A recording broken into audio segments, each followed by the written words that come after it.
So the Supreme Court ruled today, the 5-2 majority decision, the application of Afenyo Makin has been sustained, alleging that the Speaker has no capacity to pronounce on those seats. I think at the outset, we have to explain something. There are two ways in which a person can leave Parliament. There are two ways in which a person automatically vacates his seat according to the Constitution. Now, the person can leave the party that he's in without it being about elections of the next Parliament.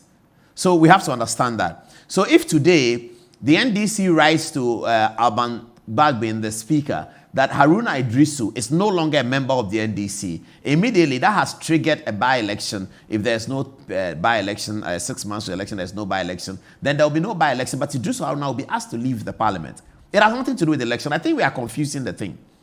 So the interpretation is being given that once a person says, I'm contesting on the ticket of independent, or I'm joining another party as independent for the next election, then we're assuming that he loses his seat. But the constitutional clause says that if the person is doing so, as in changing his political party, but seeks to remain in Parliament on another political party different from the one with which he came to Parliament, that's where the problem is. So there are two ways of people leaving Parliament. One, that your relationship with the political party has gone south and the party has sacked you. You leave Parliament. It doesn't have to be election. So I think we should get that clear. It's not so much that I'm filing and that is where the issue arises. No, it can arise on day 1 of Parliament. It can arise on day 2 of Parliament. If after the 2021 brawl in Parliament, the NDC decided that Javier Sosu has been seen in the video as slapping somebody, we are not proud of him, we've sacked him from our party. Immediately, Javier Sosu leaves Parliament.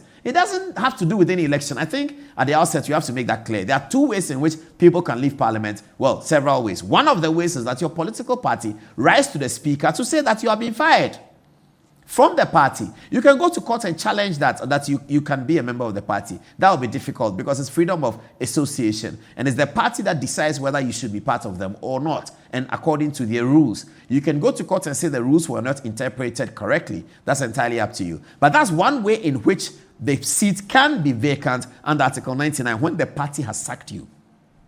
The other one is when you seek to leave the party and then you want to join another party in the same Parliament. That's what the law says. You are leaving the NDC. You want to join the MPP in the 8th Parliament. You are leaving the MPP. You want to join the NDC in the 7th Parliament. In the same Parliament that you came in as NDC, 7th, 8th, 6th, 4, we named the Parliament. In that same Parliament, you want to change to another party and remain in the same Parliament. That one is what the Constitution says that you cannot do that. If you do that, your seat is automatically vacant. It is this rule that the Speaker interpreted that because the people have came into Parliament as MPP or NDC, now they say they want to be independent. When did they say they want to be independent? They haven't said they want to be independent. Technically, that's what is correct. They have not said they want to be independent. They continue to sit where they sit as NDC or MPP. They have not said that they want to be independent and remain in the same Parliament. That's the catch phrase, remain in the Parliament. I thought that was quite simple and I think it's not very complicated. They want to remain in the same 7th Parliament that elected them on the ticket of MPP. They want to remain in the same 7th Parliament. Now they want to be NDC. That's what the Constitution is prohibiting. That's what it's prohibiting. It's not prohibiting a person who is sitting in the 7th Parliament and is saying that when I come to the 8th Parliament, I think I want to join NDC. This is my people that I'm not sure. I have to join NDC. I'm going back to tell my constituents that I'm not running for Parliament on MPP ticket again. I'm running on NDC in the next Parliament. But as far as this Parliament is concerned, I remain in the NDC. I'm sitting by Muntaka. I don't want to move. I'm here. But in the next Parliament, I want to go to the MPP. Now, the processes for the next Parliament begins before the expiration of this Parliament. So if I go and file something in Electoral Commission, it is evincing an intention about the Parliament yet to be. You are evincing an intention about the Parliament yet to be.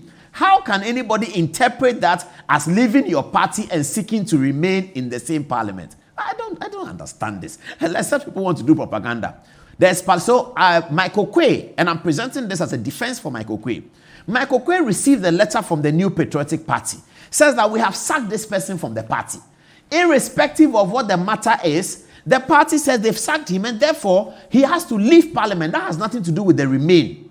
A party has sacked you from their party. It has nothing to do with you are remaining in Parliament. You are automatically gone if the party whose tickets you went there with say that they have sacked you for whatever reason. Okay.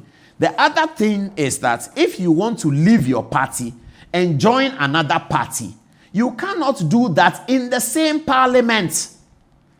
Okay, let me just read that.